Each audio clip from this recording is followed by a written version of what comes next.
आज दिनांक 24 सितंबर सन 2020 को मैं S public convent school Jangipur Ghazipur के ऑनलाइन क्लास में कक्षा 10 के समस्त विद्यार्थियों का स्वागत करता हूं। प्रिय बच्चों, आज की वीडियो में हम लोग संरेख बिंदु के बारे में पढ़ेंगे। आइए इसको पढ़ा जाए। संरेख बिंदु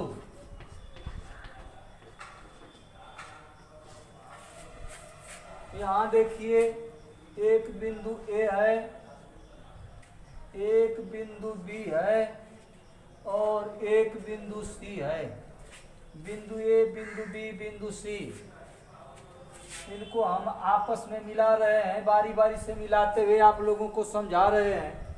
यदि हम ए को बी से मिला देंगे तो इस अवस्था में ए बी, बिंदु ए और बिंदु बी संरेख बिंदु हैं, परंतु बिंदु सी जो है रेखा ए बी पर नहीं है, रेखा ए बी के बाहर है। यदि हम ए बी को अपनी सीध में आगे या पीछे की ओर बढ़ाएंगे तो बढ़ाने पर भी बढ़ी हुई रेखा पर यह बिंदु सी नहीं आ पाएगा। अतः जो है ए और बी तो संरेख हैं, लेकिन बिंदु सी जो है संरेख नहीं है। तो तीनों को हम कहेंगे मिला करके कि बिंदु ए, बिंदु बी और बिंदु सी जो है इस अवस्था में संरेख नहीं है। तीन बिंदु हैं। संरेख का मतलब कि तीनों बिंदुओं को संरेख होना चाहिए। तो यहाँ दो बिंदु तो संरेख हैं, परंतु तीसरा बिंदु सी संरेख नहीं है। अब आइए आगे इसको हम समझाते हैं आप लोगों को। यदि हम ए को सी से मिला दें तो इस समय हम कहेंगे कि बिंदु ए और बिंदु सी जो है संरेख हैं, परंतु बिंदु बी जो है संरेख नहीं है। पुनः एक बिंदु बी जो है शेष रह गया। अब इसके आगे देखिए, अब हम बी को जब सी से मिला रहे हैं, बी को जब सी से मिला रहे हैं तो इस अवस्था में कहेंगे बिंदु बी और बिंदु सी संरेख बिंदु हैं, क्योंकि एक ही रेखा पर स्थित हैं। तो इस समय जो है बिंदु ए जो है संरेख नहीं है। तो अब हम इस प्रकार से एक को बी से जब मिलाया तो बिंदु सी असंरेख था। जब ए को सी से मिलाया तो बिंदु बी जो है असंरेख था, और जब बी को हम सी से मिलाए हैं तो बिंदु ए जो है असंरेख हो गया, का मतलब उस रेखा पर स्थित नहीं है। अब हम तीनों को मिला दे रहे हैं। जब तीनों को मिला दिया तो एक घिरी हुई आकृति प्राप्त हो गई, एक बंद आकृति प्राप्त हो गई, और वह आकृति जो है हमारे त्रिभुज की आकृति है। तो ये तीन बिंदु हैं और ये तीनों बिंदु असंरेख हैं, और जब असंरेख हैं तो तीनों बिंदुओं को जब हम आपस में मिलाए हैं तो तीनों बिंदुओं को मिलाने से एक त्रिभुज निर्मित हुआ है। जब त्रिभुज निर्मित हुआ है तो इस त्रिभुज का कुछ न कुछ अवश्य ही क्षेत्रफल होगा। तब ये देखिए, यहाँ जो है ये बंद आकृति है। तो जब बंद आकृति होगी तो निश्चित रूप से कुछ न कुछ एक एरिया होगा, क्षेत्रफल होगा। यदि ये तीनों बिंदुओं को हम इस प्रकार से समझें, एक बिंदु ए हो गया, दूसरा बिंदु बी और तीसरा बिंदु सी, यही बिंदु जो ए बी सी है, तो यह तीनों बिंदु जो है असंरेख की अवस्था में हैं, और यही तीनों बिंदु यहाँ जो है संरेख अवस्था में है। संरेख का मतलब एक ही रेखा पर स्थित हो। तो बिंदु ए, बिंदु बी, बिंदु सी एक ही रेखा पर स्थित हैं, तो यहाँ तीनों बिंदु जो है संरेख बिंदु हैं। तब देखिए, जब संरेख बिंदु हैं तब कोई बंद आकृति नहीं प्राप्त हो रही है। जब कोई बंद आकृति नहीं प्राप्त हो रही है तो हम जो है एक निश्चित एरिया का क्षेत्रफल का कल्पना नहीं कर सकते हैं। कल्पना कब करेंगे? जब एक घिरी हुई बंद आकृति प्राप्त होगी तो उसका कुछ न कुछ अवश्य ही क्षेत्रफल होगा, जिसका हम कुछ कल्पना कर सकते हैं कि हाँ इसका क्षेत्रफल अवश्य ही कुछ न कुछ होगा। लेकिन जब ये तीनों बिंदु संरेख हैं, एक ही रेखा पर स्थित हैं, तो इधर देखिए, इधर कोई बॉर्डर नहीं है, बंधन नहीं है, नीचे भी कोई बंधन नहीं है, दाईं ओर भी कोई बंधन नहीं है, बाईं ओर भी कोई बंधन नहीं है, कोई बॉर्डर नहीं है। जब हमें जो है न तो प्रारंभ का न तो अंत का पता हो तो हम जो है क्षेत्रफल निकाल नहीं सकते हैं। तो कुल मिलाकर मेरे कहने का आशय यह है कि जब तीनों बिंदु असंरेख होंगे तब एक त्रिभुज निर्मित होगा और उस त्रिभुज का कुछ न कुछ क्षेत्रफल होगा। और जब तीनों बिंदु जो है संरेख की अवस्था में होंगे तो कोई बंद आकृति प्राप्त नहीं होगी, और जब कोई बंद आकृति प्राप्त नहीं होगी तो कोई एक निश्चित क्षेत्रफल प्राप्त नहीं होगा, अर्थात क्षेत्रफल बनेगा ही नहीं, अर्थात इसका क्षेत्रफल शून्य माना जाएगा। इस समय कहेंगे कि बिंदु ए, बिंदु बी, बिंदु सी असंरेख बिंदु हैं, तो असंरेख होंगे तो उसका कुछ न कुछ क्षेत्रफल होगा, और जब संरेख बिंदु होंगे तो उसका कोई क्षेत्रफल हम नहीं निकाल सकते हैं। जब क्षेत्रफल नहीं निकाल सकते हैं तो नहीं कोई हम कहेंगे कि इसका क्षेत्रफल शून्य है। शून्य है का मतलब कुछ नहीं है। तब संरेख होने का प्रतिबंध, जो हम लोग त्रिभुज का क्षेत्रफल पढ़े हैं, निर्देशांक ज्यामिति वाला सूत्र जो पढ़े हैं, याद किए हैं, उस सूत्र में जब हम दिए हुए बिंदु ए, बिंदु बी और बिंदु सी का मान रखेंगे और जब क्षेत्रफल शून्य आ जाएगा तो हम कह देंगे कि तीनों बिंदु संरेख हैं। जब दिए हुए बिंदुओं के निर्देशांक से त्रिभुज के सूत्र में उनके मानों को निरूपित करेंगे और उसके बाद गणना करेंगे, गणना के उपरांत यदि हमारा क्षेत्रफल शून्य प्राप्त हो जाएगा तब हम कहेंगे कि तीनों बिंदु संरेख हैं। तो शायद इस प्रकार से आप लोग संरेख बिंदु से अवगत हो गए होंगे। अब आइए आगे जो है हम लोग पहला सवाल हल करेंगे। सवाल नंबर 1 देखिए, प्रश्नावली 7D का। सिद्ध कीजिए कि बिंदु 0,1, 1,2 और -2, -1 संरेख हैं। तो अभी अभी हम बताए हैं तीनों बिंदु कब संरेख होंगे? जब उन बिंदुओं के निर्देशांक को निर्देशांक ज्यामिति वाले त्रिभुज के क्षेत्रफल में मान रखेंगे और उसका मान जब शून्य प्राप्त हो जाएगा तो कहेंगे कि दिए गए बिंदु संरेख हैं। तो हल संरेख होने का प्रतिबंध ऐसे ही लिखा जाता है। संरेख होने का प्रतिबंध, कब तीनों बिंदु संरेख होंगे उसके लिए क्या प्रतिबंध है, क्या शर्त है?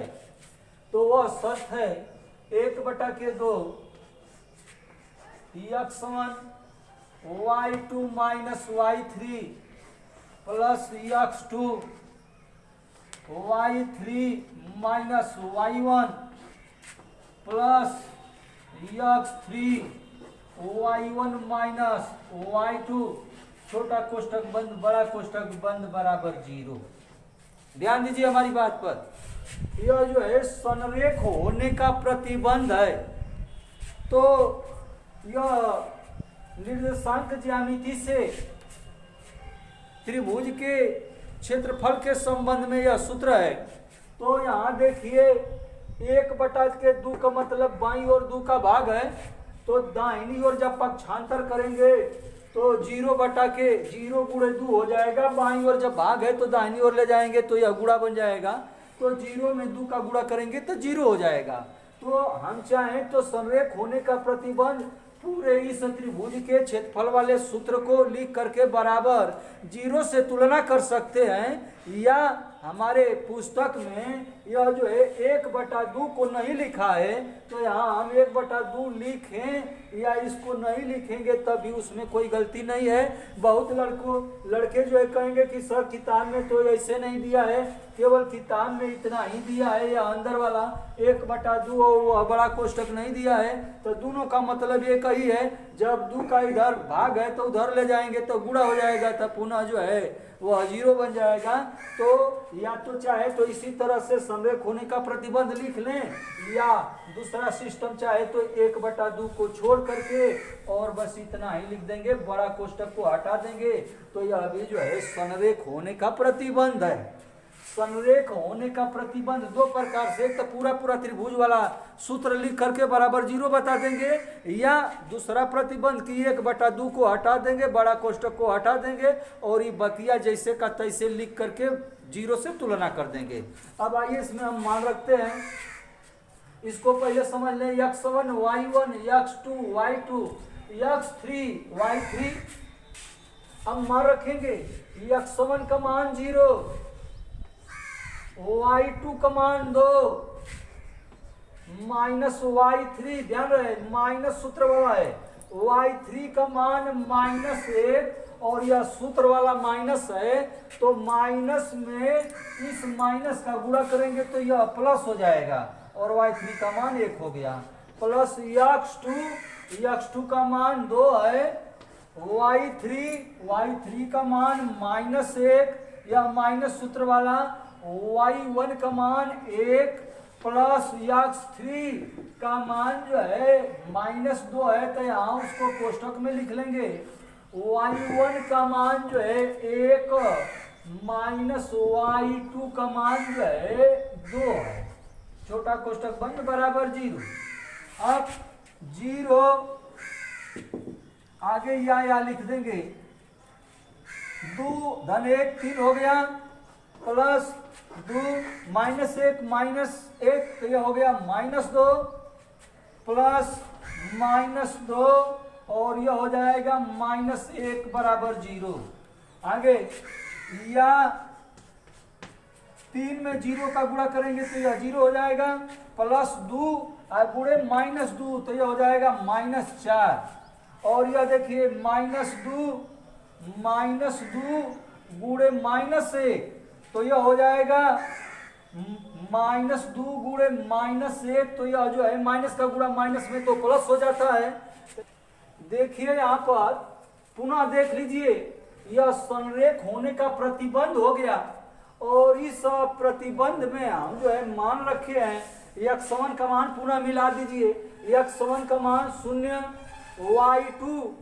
y2 का मान जो है 2 है, माइनस सूत्र वाला y3 का मान -1, तो सूत्र वाला माइनस में इस माइनस का गुणा करेंगे तो यह प्लस हो जाएगा, 1 हो गया, प्लस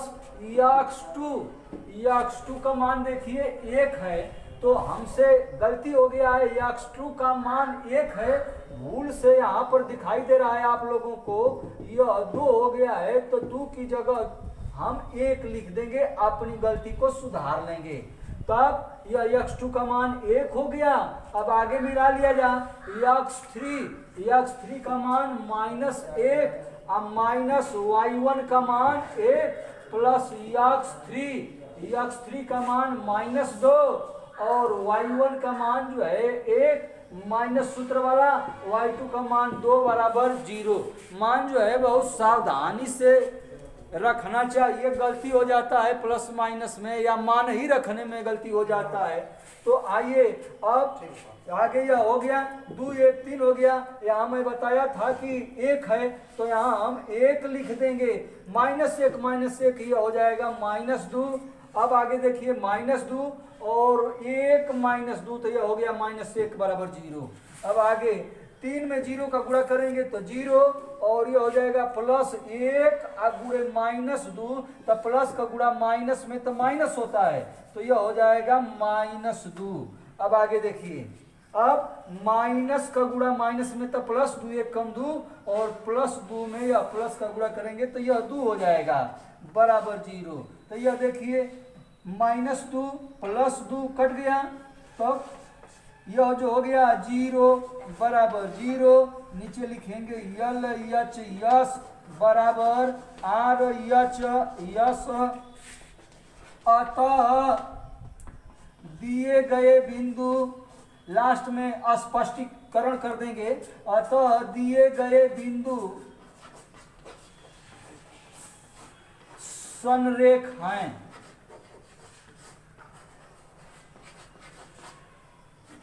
इस प्रकार यह सवाल प्रूव हुआ, सिद्ध हुआ।